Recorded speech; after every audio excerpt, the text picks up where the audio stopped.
Guys, I'm pissed off. I'm fucking pissed off. I've been losing 3 weeks in a row because of robberies, because of stupid picks, because I wasn't focused and I wasn't following my betting rules. So before we start, I want to go over my betting rules with you guys so you can learn something, get something of value, of real value from this video. And I have my cup of coffee here, so I'm happy, guys. There's nothing more that I need than a cup of coffee. Anyway, let's talk about the rules real quick. Revenge. Don't revenge bet. Don't rage bet. Don't. You'll just end up losing the money 9 times out of 10. It's better to finish the night with a small loss or profit instead of losing more money. Let's talk about parlays. I know you guys love your parlays, but you have to be modest with your parlays, because if you have a great parlay, like 4 or 5 fights have went your way, and then the sixth fight just fucked you up, and then you lost everything. You shouldn't do it. You want to split your parlays even for two bets, just so you could reduce your risk. So you want to max have 3 bets together. Don't be a greedy fuck. Have 3 bets together. And again, it's better to make less money than losing everything. This is a one, like in betting, it's 0 or 1. That's it. You're losing or you're making money. So I don't care if there is value or there isn't value. What value is there if you don't make money? Less is more. Bet only on the highest conviction fighters where you have an edge. You've done the research, you listened to interviews, you went into their Instagram, you stalk their stories, you know what's happening in the camp, whatever. You've done your research. That's your edge, okay? Don't bet on fighters you don't know. That's it. Every fucking week there's a new card. Don't be a greedy fuck. Just wait for the moments where you have the edge. Keep your money yours. Keeping your money is way more important than winning more money, because every time you put a bet, you're risking that money. Don't pick fighters where one fighter is talking about his personal life problems. Just don't. Most of the times, they are not the same. Like when you go into a fight, going into a fight is stressful enough. Now imagine that you have problems with your wife. She talks shits about you online. She go to Ariel Hawani and she talks shit about you even more. That's what happened to Michel Pereira. Obviously, he looked like shit in his last fight, and maybe what happened with his wife contributed to it. I don't know. What else? Never put money on fighters that have no chin, no IQ, or gas tank, and are inconsistent. Guys, at the end, we're not here to be biased. We just want to make money, right? We just want to win. So if there's a fighter that you just know that he can get cracked with one punch, just avoid, just wait for that one moment where you see the value, where you understand that this fighter he has no weaknesses against the fighter that he's going against. And if you have a fighter that goes against a fighter that has no chin, goes against a fighter that has no IQ or gas tank, then that's your edge, okay? In high level fights, the over under works better. I'll give you an example. I had a bet on Menon Fiorot, and she was the last piece of my parlay. I had her by decision, and she lost. Honestly, I can say all day, all night that I think she won. Who gives a fuck? At the end, the bookies don't care. If I would have taken the over, it was an easy win. Yeah, the odds wouldn't have been the same, but I would still not lose the money that I put on the bet. So that's one example. Number 8, you enjoy the thrill of betting with smaller amounts as much as you do with big amounts. So for all of you degens that have to put money in each and every fight, you know what? I understand. I like to do that shit as well. Just throw $5 on a fight that you want to watch just to enjoy the fight even more sometimes. And it's funny because you don't really put You don't bet like with your. You're not looking at the fight too logically. Sometimes you just bet the underdog because you think he's gonna win, or just because it's funny, and then the underdog wins. And it happened to me a few times. And it's funny because if I would have put all my bets like that, I would have probably been very, very, very profitable this year, which I'm not. So yeah.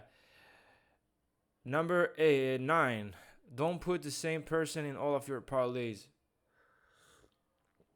Holy shit! I had Misha Tate in like 10 parlays whenever she fought last time, and she fucked me up.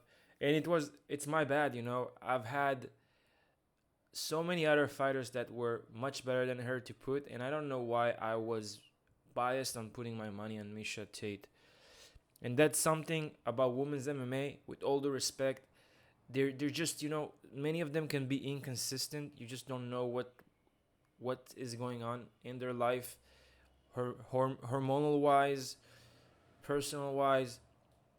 So really, guys, personally, I put my trust more in men in this sport, just because you know they're more consistent in what you're gonna get in the cage. Research, always do the research. When you do it both, you'll really know if the pick you've made justify the amount of money you want to put on the fighter. So guys, whenever you want to put your money on a fighter, I know it's easy to put a big sum of money on a fighter. It's very easy. The casinos are making it easy for us to do so. But why would you do that without actually knowing why you're doing it? And if you know why you're doing it and you've seen the research, you've watched fighter interviews, you went into their Instagram, you watched stories, you did whatever research you could to understand where they are mentally, whatever, that's the time to push the fucking gas pedal, because you know, you've done the research, you know what you're getting. Bias. Don't let your bias from previous fights dictate the bet you're gonna make on current fights, okay? And which questions to ask yourself before making a bet? Are you revenge betting? Have you done the research? Does this fighter impress me? Will he fight the best he can to win? And are you betting too much? That's it, guys. If you like this type of content, comment below. Let me know in the comment section. Although none of you actually comment, so who gives a fuck? Anyway, let's talk about the UFC fight night. I'm going to go fight after fight, and I'm going to tell you what I like, who I like. And this is actually the second video I make. I'm recording on fucking MacBook, and this piece of shit recording software always fucks me up. I need to find a solution with that shit. Anyway, Luana Pinheiro and Tashia Pennington. I'll be honest with you guys. I wasn't impressed by Luana Pinheiro. But this is a fight where she might surprise us, you know, because she's inconsistent. Some fights she can look amazing. Some fights she look like shit. The thing here is I don't really see a way for her to win against Torres. Maybe on the striking, she's gonna have a slight reach advantage. And she didn't look horrible in her last fight. She just got taken down again and again by the Canadian girl who just won last week. So it's a fight where I'm obviously leaning towards Tashia Pennington. She has the way better experience. She fought the better competition. But with that being said, she's 35 years old. It's okay. She looked good in her last fight. It's not like she looked like she was slowing down. But look at her fights, man. Carla Esparza, she won. Tabitha Ricci, she won. Mackenzie Dern, she won. I know that's a split decision, but man, I've bet on her on those fights, and she won those fights. But again, who gives a fuck? Angela Hill, she won. Sam Hughes, you know, she's consistent. She fought the best of the best in the division. Nobody managed to finish her. Luana Pinheiro, on the other hand, she got submitted by Angela Hill. She got knocked out by Amanda Rivas. She lost to Jillian Robertson. Um, Her wins: Sam Hughes, Michelle Waterson Gomez, a split decision against Gomez, aging Gomez. It's like, she's not gonna knock out Pennington. Okay, she won against Sam Hughes, fine, but Sam Hughes is not the level of Pennington. Although she starts improving, but this is a 2021 Sam Hughes. So, with all honesty, I have to go with Pennington. I think that she's gonna be the more active fighter. I think that in the later rounds she's gonna be pushing more than Luana Pinheiro, who's known to gas at those later rounds. And I just don't know where she is mentally. So give me Pennington. I'll say she wins by decision. But if she somehow gets a finish here, I wouldn't be surprised, especially when Pinheiro starts gassing. Next fight, we got Carlos Hernandez and Yeon Song Park. This is a fight where you got a road to UFC undefeated fighter coming into the UFC, and the bookies are just slamming on him. He's a minus 190 favorite. I actually like Hernandez here. I think that his experience in the UFC um, will be enough for him to get a win here. When you look at his record, he went against some of the top guys in the, not the top, like the only high level guy he went against was Tatsuro Taira. And yeah, Tatsuro Taira completely destroyed him, but it's Tatsuro Taira. It's just, this guy is, in my opinion, a future champion. So it's very hard for me to now try and fade him against a guy who, again, he's unproven and he's very inactive. Like, he's not fighting that much. His last fight was against Shannon Ross, a guy that completely have no chin, and he knocked him out. But I remember I cashed the over 1.5 rounds. So I'll tell you what. Actually, my favorite bet here, if we want to talk about, I would say that I like the over 2.5 rounds. I think it's a good parlay piece. But I have to go with Carlos Hernandez, not just because he's the underdog, but because I think that he improves every fight. He got the win against a very tough opponent where he was the underdog, and I think that on the feet he can stand and bang. And if this fight goes down to the mat, his grappling is good enough. He managed to survive Ray Tsuruya for 3 rounds and even won the last round. So give me Hernandez to get the win. If we talk prop wise, I like the over 2.5 rounds. I want to look at the stats though. I'm interested to see Yeon Sung Park usage of takedowns. So he never took down Sharon Ross. He got 2 takedowns against this guy here. Against this guy, he had 1 takedown. But you see, he's very inactive. It's interesting. Well, he submitted this guy, right? Yeah. So on the feet, I don't know exactly what we were gonna get from him against Carlos Hernandez, who's pretty good with his boxing. I think in comparison to what I've seen from Yeon Sung Park. So yeah, give me Hernandez. Next fight we got Denise Gomes and Elise Reed. I know everybody is probably gonna pick Denise Gomes. Well, I'm not sure about this. I'm really not sure about this because the only way I see Gomes winning here is if she finds the knockout. If she doesn't find the knockout, Elise Reed is a very high level kickboxer. Like she's very good with her kickboxing, and I know Denise Gomes is dangerous. So the question here would be, can Gomes find the chin? And I think she can, but will I lay a minus 500 on her? No way, because Elise Reed is the better kickboxer. Denise Gomes, she's just very good with her. Like, she's good everywhere, to be honest, but Elise Reed is also good. Like, I think that the odds should be a bit closer, but she never lost a decision. She got 8 wins, 8 fights in the UFC, so she's way more experienced. She got a win against aging Jessica Penne, who couldn't do anything. She completely destroyed her. Got a win against Janio Frey. She got choked by Luma Lukbunmi. Melissa Martinez decision. You know what? I actually think that maybe Denise Gomes will try to grapple here, because when you look at her, I know she doesn't have any submissions, but when she fought Eduarda Mora, she almost got she almost choked her out a few times. I think it was mostly in the first round with the guillotine, but we know that Elise Reed is not going to.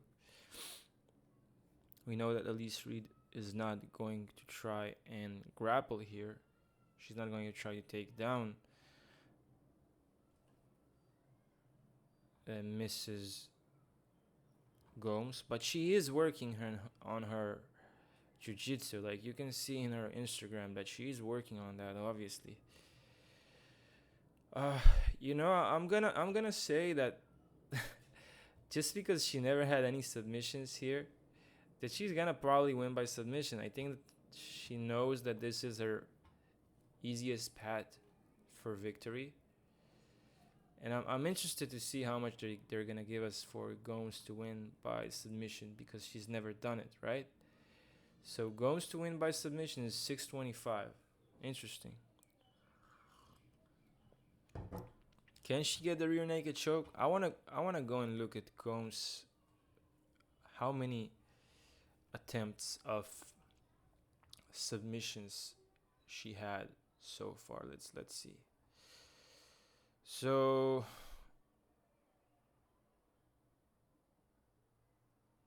when she fought Luma, she had 3 submission attempts. Against Mora, she had 1 submission attempt. Even against Karolina Kowalkiewicz, she had 1 submission attempt. She's going for it, right? Against Bruna Brazil, she didn't need the submissions because she knocked her out, but she got 3 takedowns. Um, Against Mora, Mora took her down, but she used her front head chokes really well to keep the fight standing and to get back up. And against Karolina Kowalkiewicz, she had 1 submission attempt. Um, yeah, maybe it's worth a shot, because we know where Elise Reed is lacking, right? I think that Gomes can get a fight on the mat, whether if she knocks her down or whatever. Yeah, give me Denise Gomes to win. Although Reed is a very good kickboxer, but I'll take her probably by finish. I say that she needs a finish here, so I like Gomes by finish. Next fight, we got Luana Santos and Tayanara Lisboa. So you got a judo European champion who looked like shit against Casey O'Neill, and a very, very good kickboxer that never lost in the UFC so far. But she's not that active. She's 34 years old. But after what I've seen from Santos in her fight against Casey O'Neill, it made me rethink about Santos. Like, I'm really looking at her differently, because she was completely dominated in that fight. Tayanara, man, she got good. She got good striking. Like, she's a very good striker. She's called a Thai Panther for a reason.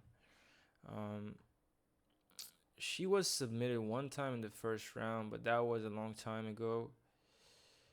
by Norma Dumont. She got rear naked choked. I don't see Luana Santos doing that. I actually think also that if they do fight, like only if they clinch, I see Santos maybe trying to getting a takedown. But I think that Tainara is gonna be smart enough to just keep the fight, keep a safe distance from Santos, just because she should know that she's probably gonna take her down if they clinch up. So it's gonna be interesting. On the feet, I think Tainara is gonna win.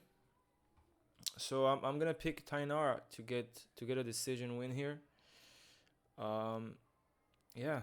Next fight we got Yadier Del Valle and Connor Matthews. So I'm very high on Yadier. I think that this guy is a problem, and what I've seen from him in contender fight is I was impressed. I remember I was like, holy shit, this guy's good, and he has good wins as well. Like there's another guy, Michael Aswell, who was in Dana White Contender Series as well, and had like a war with Bogdan Grad, and he, like, some would say he won that fight. um, some said he won, some said he didn't, but my money was on Grad, so I'm definitely biased here. But it was a very good fight. He's a very tough opponent, and the fact he got a win against him makes me even higher on him. Connor Matthews, he got knocked out twice against Denis Bazooka, who doesn't knock out anyone, and against Jose Delgado, who I'm very high on, who also got a finish on Dana White Contender Series. I think that the Cuban problem is going to finish him. Will it be a finish that comes via submission or knockout? I don't know. But I'm surprised that most people on Topology think this is going to end by decision. Like, Connor Matthews has no chin. If you go back and look at the fight on Dana White Contender Series, I think this Antonio guy, like, he's a fucking lab experiment, because the punches that he ate, the punishment that Yadier gave him was insane. Like, go and watch that fight and tell me that Connor Matthews can eat those shots. I bet he cannot eat those shots. And the thing about Yadier is that the guy is very good on the ground, so even if Connor Matthews tries to take him down, he can jump on the gilly, he can get a finish by, like, he can get a finish using his guillotine. I'm very high on this fighter. I'm actually surprised. So the under, I actually got a much better price on the under. I already put a bet on the under, but the under is going down because people probably understand that the value is definitely, like, a finish is gonna happen here. Connor Matthews, I'm sorry, the guy has no chin. He got knocked out 2 times in a row by Denis Bazooka and by Delgado in the first round. I see the same thing happening here. I see a finish. I smell a finish. So give me the under 2.5 rounds on Matthews and Yadier. Guys, I'm winning this card. This card, I'm ending up profitable. I'm telling you right now. Next fight, we got Jared Gordon and Thiago Moises. I have to go with Thiago Moises just because it feels like Jared Gordon is not. He's just unlucky. He had so many canceled fights. Kaya Fernandez and then Ruzi Boyev and now he has Thiago Moises. Nasrat Hakparest, I think he won that fight. Petty Pimblett, he won that fight. Like, no contest with Bobby Green. You have like, this guy, with all due respect, he's been unlucky. And I'm not saying this is something that you need to measure your betting perspective here, but the thing I'm saying here is also he's aging. The guy is 36 years old. So he's fighting a 30-year-old Thiago Moises who He's improving every time we see him. He's fighting in out of American top team. It's a very good camp. Also the Fighting Nerds. So he's probably in one of the two best camps right now out there when it comes to MMA. He looked good against Trey Ogden, who's in my opinion a very um, good opponent, tough opponent. I think that he can get the win here. Um, I like him. You give me a 30-year-old Thiago Moises as the underdog. I'll take him. I'll take him as the underdog. I think that he can get the win here. He's improving every time we see him in the cage, so that's good enough for me. Next fight we got Mateus Camelo and Gabe Green. Gabe Green, 2 losses in a row against Ian Machado Gary and a brutal knockout by Brian Bell. He takes a guy coming out of Extreme Couture, making his UFC debut. Honestly, guys, I haven't watched Camilo fight, so it would be disrespectful of me to give you a prediction here. So I'm just gonna pass. Rosa and Costa, man, this is gonna be a good fight. This is a fight that can be very unpredictable, and I'll tell you why. Because these two guys are actually very similar. They are both very good grapplers. They are good strikers at distance. They both of them are long, but Rosa is longer. Costa, man, Costa has been looking phenomenal, getting 2 wins as a dog against Christian Rodriguez, and he got a submission against Andrew Feely. The thing here, if they both stand and bang, I'm afraid that Rosa's chin is gonna give up on him because it happened before. He got knocked out many times. When it comes to their grappling, I'm gonna give Rosa the advantage. He was never knocked out. He was never submitted. I'm sorry. He was never submitted. His front head chokes are some of the best in the game. If he gets the guillotine, you're tapping. I don't care who you are. Go back and watch the fight he had with Christian Rodriguez. Christian Rodriguez was known to be a very defensive grappler, a very high level defensive grappler. He tapped like a second after that guillotine was in. That's how deep and strong that choke was. So what can happen here is both guys can finish the other guys with some kind of a fucking, I don't know, front head choke or a knockout. So honestly, the way I see it, I think that this fight is gonna go under, actually. Which is funny. When I say it's gonna go under, it's probably gonna go over. But I just see ways for both guys to finish each other. What I will say is, I don't think Costa will try to take him down. I think that Costa is gonna keep the fight standing. If you go and look at his fight against Christian Rodriguez, he didn't want to do anything on the ground with Christian Rodriguez, and I don't think he didn't want anything to do with him on the ground because he was afraid of Rodriguez grappling. I think he was more afraid of getting tired, because in the 3rd round he really got tired. So if he keeps this fight on the feet, who's the better striker? That's what I'm asking, because even with Erosa, and think about him, he can still go 3 rounds. Like he submitted Charles Jourdain. He submitted Sean Woodson. He can get a late finish here. I don't see him getting a finish in the first or the second round. I actually think that if he gets a finish here, it's gonna be a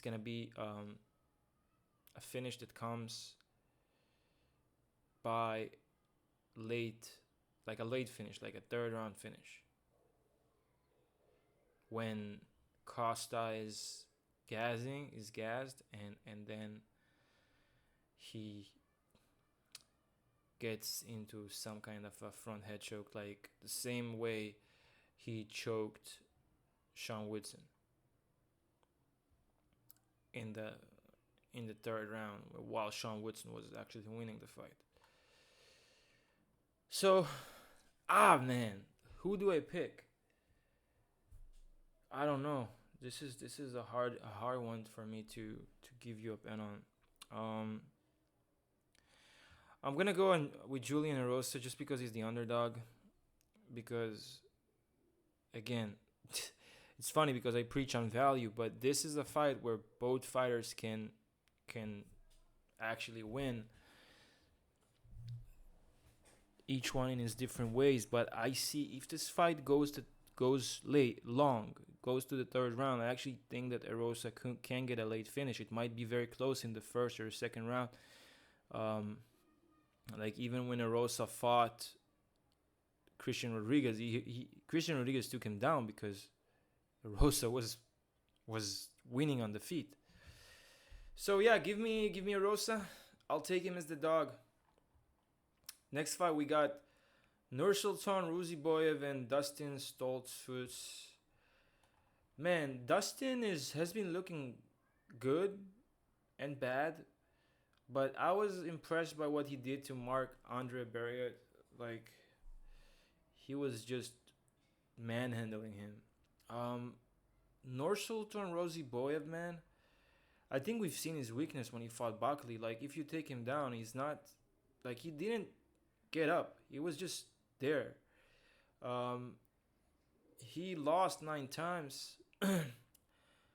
He's a moderate favorite here. The thing about Stoltzfus is he can get knocked out. He lost both times. He lost by knockout. Nursultan can definitely knock him out. So this is again another fight where I see the under everywhere. Like, I can see Dustin maybe getting a submission here, and I can see Ruziboyev getting